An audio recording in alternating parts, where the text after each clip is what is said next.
আসসালামু আলাইকুম রহমতুল্লাহ। সুপ্রিয় দর্শক, আপনি কি জানেন একটা দিন আসছে যেদিন সবকিছু ভেঙে পড়বে? এই দুনিয়া, এই ঘর, এই সম্পর্ক সবকিছু শেষ হয়ে যাবে এক মুহূর্তে। মানুষ দৌড়াবে কিন্তু কোথায় যাবে জানবে না। মা তার সন্তানকে চিনবে না, বন্ধু বন্ধুকে ছেড়ে পালাবে। কারণ সেই দিনটা হবে আল করিয়া, সেই আঘাতকারী দিন, যেদিন পাহাড় তুলোর মতো উড়ে যাবে, মানুষ ছড়িয়ে পড়বে পোকামাকড়ের মতো।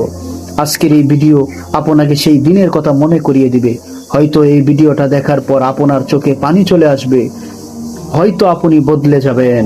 সুপ্রিয় দর্শক, আল করিয়া মানে কি, কেন আল্লাহ এই নাম ব্যবহার করেছেন? কিয়ামতের ভয়ঙ্কর চিত্র।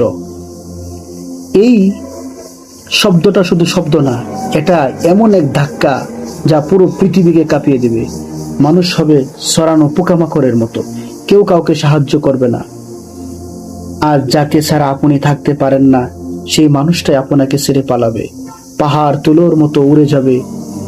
যে পাহাড়কে আপনি শক্ত ভাবেন, সেটা যদি উড়ে যায় তাহলে আপনি কোথায় দাঁড়াবেন? যার নেক আমল ভারী হবে শান্তি, যার আমল হালকা হবে ধ্বংস। সেদিন আপনার টাকা না, আপনার ফলোয়ার না, শুধু আপনার আমল কাজ করবে। সুপ্রিয় দর্শক, একটু ভাবুন, আজ যদি আপনার নাম ডাকা হয়, আপনি কি প্রস্তুত? আমরা গুনাহ করি, নামাজ মিস করি, কিন্তু ভাবি সময় আছে। কিন্তু সত্যি কি সময় আছে? এখনই ফিরে আসুন, আল্লাহর দিকে ফিরে আসুন। সুপ্রিয় দর্শক, এখন আমরা মহাগ্রন্থ আল কোরআনুল কারীমের মহামূল্যবান সূরা করিয়া তেলাওয়াত করতে যাচ্ছি। সকলকে শোনার আহ্বান জানাচ্ছি।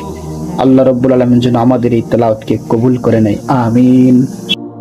আউযু বিল্লাহি মিনাশ শাইতানির রাজীম। বিসমিল্লাহির রহমানির রহিম। আল কারিআতু মাল কারিআহ وما أدراك ما القارعة يوم يكون الناس كالفراش المبثوث وتكون الجبال كالعهن المنفوش فأما من ثقلت موازينه فهو في عيشة راضية وأما من خفت موازينه فأمه هاوية وما أدراك ما هي نار حامية بسم الله الرحمن الرحيم. القارعة ما القارعة وما أدراك ما القارعة يوم يكون الناس كالفراش المبثوث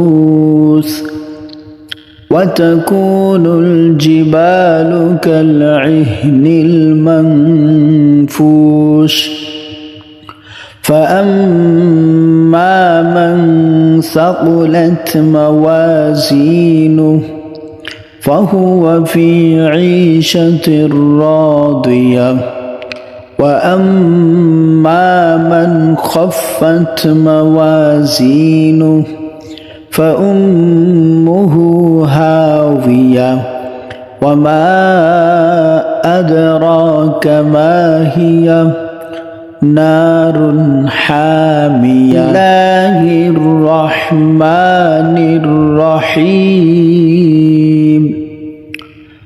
القارعة ما القارعة وما أدراك ما القارعة يوم يكون الناس كالفراش المبثوث وتكون الجبال كالعهن المنفوش فأما من ثقلت موازينه فهو في عيشة راضية وأما من خفت موازينه فأمه هاوية وما أدراك ما هي نار حامية